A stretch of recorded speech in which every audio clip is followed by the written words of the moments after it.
Hi folks, I'm Steve Safaro with SecurityInfoWatch. I'm really happy to be here with Scott Seidler, right? Seidler. Yep. And you manage, I guess, most of the United States for... Actually, I'm the Senior Business Development Manager for the East Coast.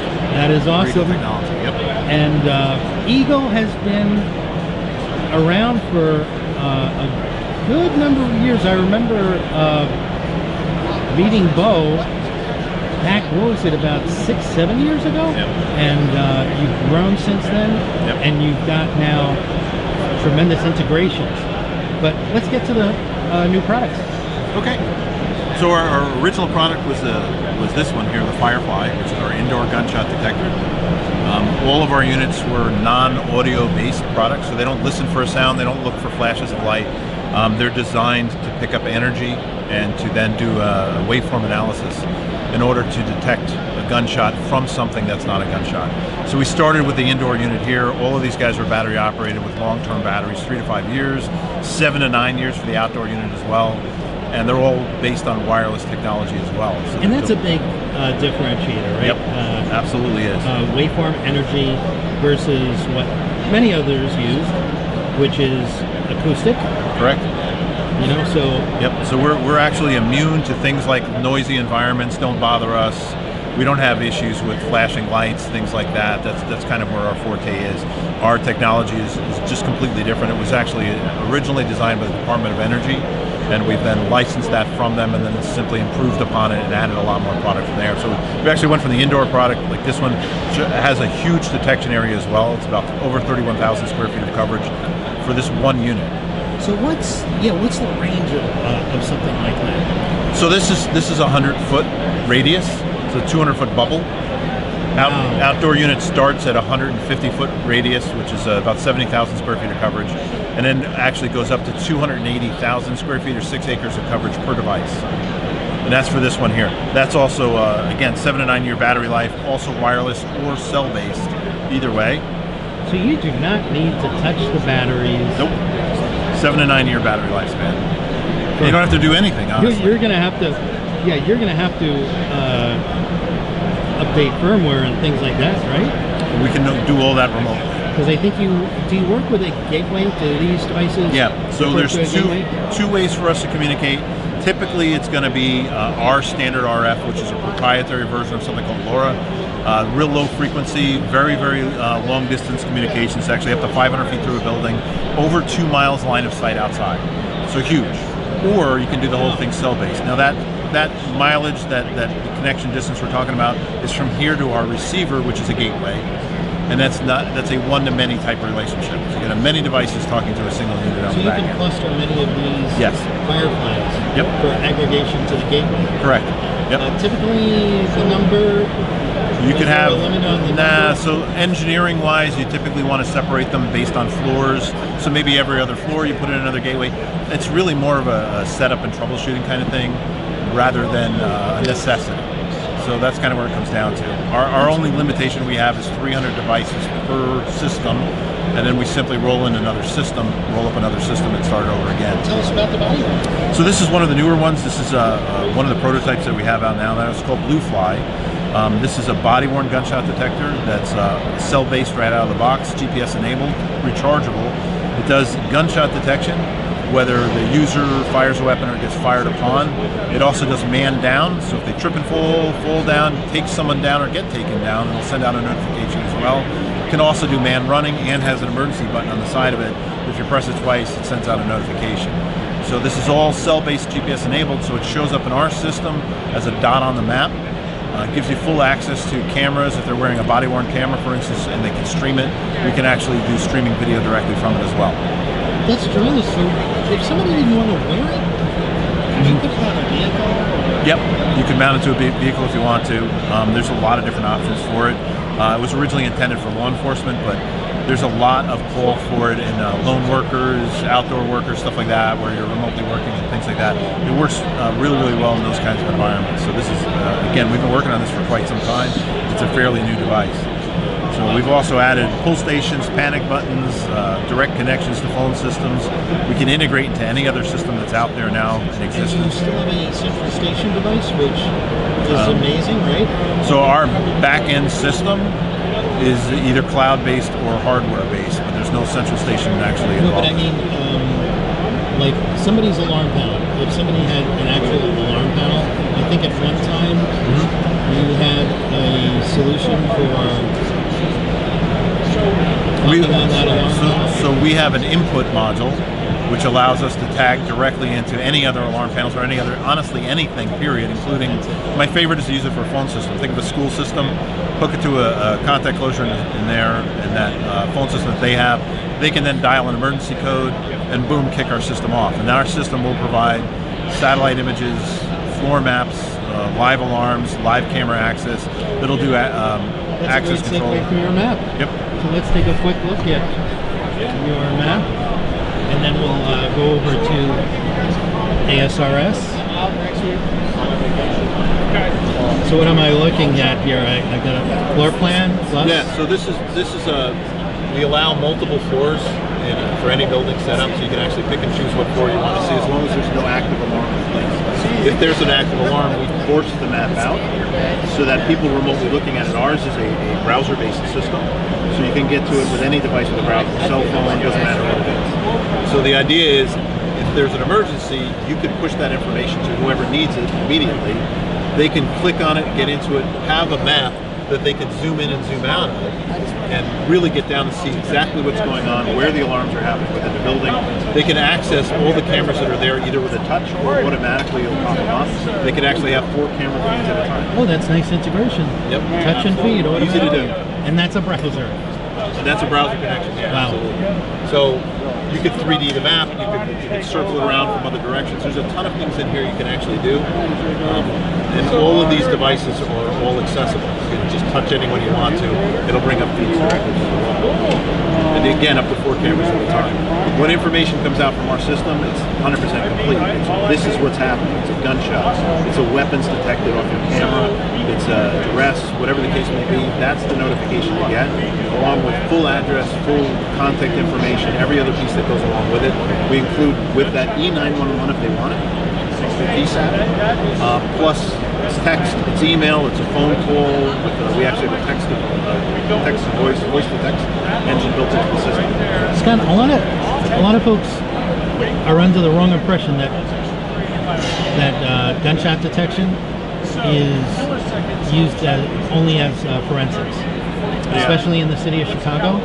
You know, the operation used to be, and they were using an acoustic system. Right. Which, so the problem, and they would just go to the gunshot, the proposed location, and essentially say, okay, something happened here. What do I do now? Right. So EAGL is much more of a real-time product. Yeah, so ours is a non-monitored system, is a long word for it. So it's automated. So our non-monitored, automated. Yep. So we're making, we shouldn't say big. Our system makes a decision on its own, and then does what needs to be done. So and in a horrible situation like this, seconds count. This is your friend. Yeah. So we've done things like we've integrated into actual drone systems as well. So when a gunshot goes off in the middle of the city someplace, we can auto-dispatch a drone to there within seconds. I mean, our turnaround time of the gunshot is 5 to 7 seconds. The systems that have been out in cities now, the audio-based ones that you're referring to, so you can do an automated drone launch? Oh, we can immediately launch a drone. And it could be that out there in seconds. Potentially, the plan in the future, if we ever, the FAA and everything allows it, is to have drones located in different places within the city. And then based on an activity, a gunshot, a gun detection, a fight in the street, because we do all this AI-based stuff as well, we could send a drone directly out. Existing interfaces already, yes, right? At PSAPs, between a PSAP and a drone launch? Well, yeah, so it can there's definitely... companies that can do that now that we've teamed with. There's 2 already that we're working with. But you could do it on your own. Well, also, we're working with You're working with that. Yeah. So we're auto-dispatching through their system. We're providing them the inputs for them to dispatch out. The idea, again, everything about this system is about bringing all the important information to everybody who needs it as quickly as possible. and to do it in the simplest format that we can. So don't forget, the system can do everything on its own. I think the but it drone can also launch integrate anything else. is so significant because huge. people will find out in real time as they're in response. Second, they already know the location and the situation awareness. The issue currently out there that has happened, and the news is all grabbed onto and all that, is the time delay that it's taking the older systems to send those notifications back and then get a vehicle to roll out there. It's too late. Now, and everybody who's rolling in there is rolling in hot. There's something going on, there's something going on. We're taking that out of there. Our turnaround time is 5 seconds. Wow. So in 5 seconds, we send out a notification. We send out a drone. That drone could be there in 20 or 30 seconds. You know exactly what's going on. You could follow people around that are there in the area. We can actually even capture things like cell phone information, the actual ID of the cell phone that's in that area. I'm so glad that you brought this up because a lot of schools don't make use of the emergency first responder cell phone location capability that's built into many Cisco voice over IP systems. So you already, if you're given permission, you can access that. So actually what we're doing is we're pulling your serial number from your cell phone. Even better. Yeah, so we have a device that will find that information if you're in our area. And we can actually, on an activation, pull it into our system and provide that to the police. So and that's you don't not have to be personally identifiable. Yeah, so you don't have to be registered. It's just, I guess, MAC address scanned by your Wi-Fi access point? IMSI address. IMSI. Yeah, the International Mobile Subscriber ID. That's the actual serial number on your SIM card. So we can actually pull that. You have to type in if you wanted to get an upgrade. Yeah, right? Exactly. That's exactly correct. So I mean, that's tremendously easy, right? Yep. So it's a school very, very simple. can save their kids. They could.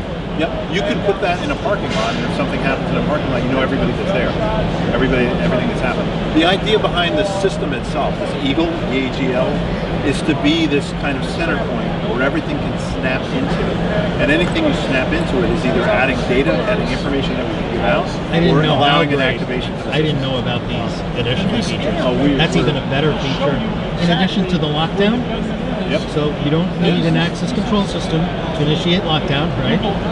You know, you can do it with your relay interfacing. Or we can actually integrate directly into the system. So we can have those doors on these maps. So we can actually integrate the doors directly onto the maps themselves. You can control them if you have the rights to do it, or the system can automatically do lockdown. I'll give you a great example. So we do AI weapons detection using the cameras that are on site. We can detect a weapon in a parking lot or heading into the building.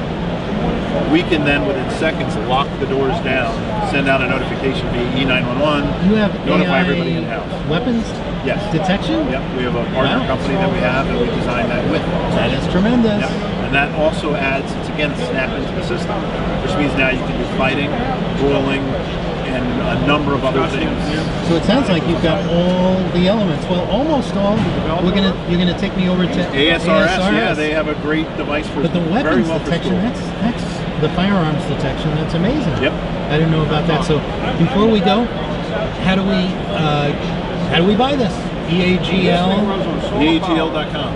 EAGL.com. I'm sorry, EagleTechnology.com. EAGLTechnology.com. That's it. And you're Scott? I'm Scott Seidler, yes. Seidler? Yep. You're on LinkedIn, I know. Yep, absolutely. Because we talk sometimes, and honestly, we have the same discussion over and over again. Why are people wasting time? Yep. Right? Okay, let's go over to A.S.R.S. That's a dazer. So in other words, if you said, hey Brian, that would look, this is just a sample. They're not designed to not be closed. Pre-authorized proxy card? It's unauthorized individual closing. And your proxy card? Use it, you need to serve. And then it ties the biometrics together with that. And that's when it drops the door. And it sends a blast of messages out to your emergency contact group. Tells them the exact location of the safe that was opened, who opened it, and then there's a little camera right here. It takes a picture of the environment that's going on right around it. Usually the user is standing here. Does not take flattering pictures, but worse than the DMV. If there's multiple vaults inside the facility, the rest of them go into alert mode. and other authorized users, then all they need is their biometrics. Gain access to a protected device. So you can have 10 of these, 1 of those, 2 of those, whatever, or you can just have 1.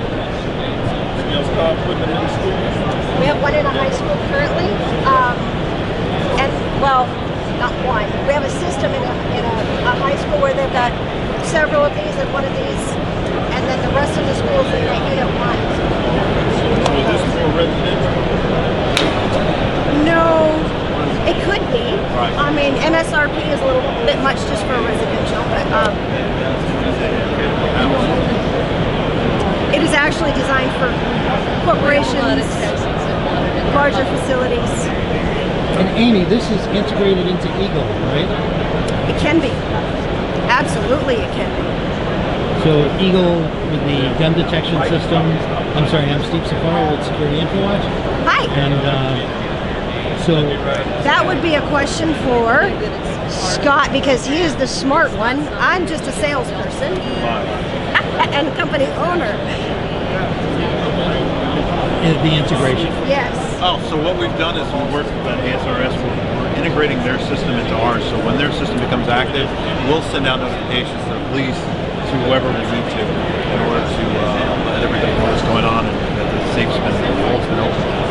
That's great. And can we just get a little primer on your system so somebody is registered biometric wise? Yes.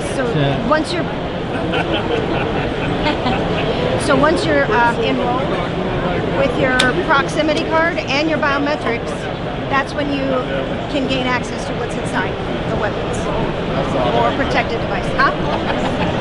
Yep.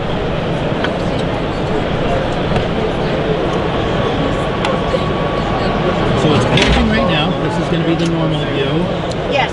So it's kind of unobtrusive looking. It kind of looks like an electrical panel. It doesn't stand out. But if you're trained and authorized and you know where it's at and you need it in case of an emergency, scan your Prox card, verify that you're a user with your biometrics. Wow. Now that one, authorized users only need their biometrics. That's easy and secure. Safely, fully loaded. You don't need a gun lock. It's already there. I love it. Room for extra clips too. Yeah, there's a little extra storage in here. There's a little bit extra storage here. So how does that get? How does that? I love that. I needed this. Folks, this was not drug paraphernalia. This was a lifesaver's mint. No, nothing illegal. Okay, but is the A lifesaver biometric for a life-saving device. It is a life-saving device, and the mint is a lifesaver. That's great. So, how does it get programmed? So, biometrics, is it manually done, the enrollment, or is it can it be batch enrolled? Eric? Can you enroll more than one? So there's a person? proprietary controller that sits in the server closet. He's asking about enrollment. So, Can you batch enroll? batch enroll. So we can batch enroll RFID criteria, but you have to do biometrics on the system. You probably wouldn't want to batch enroll a lot of people in this. Correct. It's not something really you a want to big monitor. system. It's a very close-knit system. Yeah. It shouldn't be a large input of people at any time. That's wonderful. And you've integrated into EAGL? Yes. And you also have Black Rifle Coffee Company as a partner. Not officially. You're just giving it away. Not officially. This is a great way to make light of a very difficult potential situation. It's a horrible situation. This is the simplest solution. Thank you. Honestly, I see appreciate this. that. I've seen this on LinkedIn. I've seen you on LinkedIn. I think it's really, really great. Thank you. And please. That name is incredibly how does familiar. somebody purchase this product? We are looking for integrators, value-added resellers, installers. Let's make it really easy. What's your website? A.S.R.S.io. That is Absolutely wonderful. A.S.R.S. And is Active ask for Shooter Amy Response or System. Kim, right? Yes. A.S.R.S.io. .io. Both of you are, I know, on our LinkedIn. Kim Marsh. I know you are. Amy? Amy Rambaugh. Difficult to spell, but Eric Rambaugh. It's my son. Very good. Very good. Thank you so much, folks. Thank you. Appreciate you.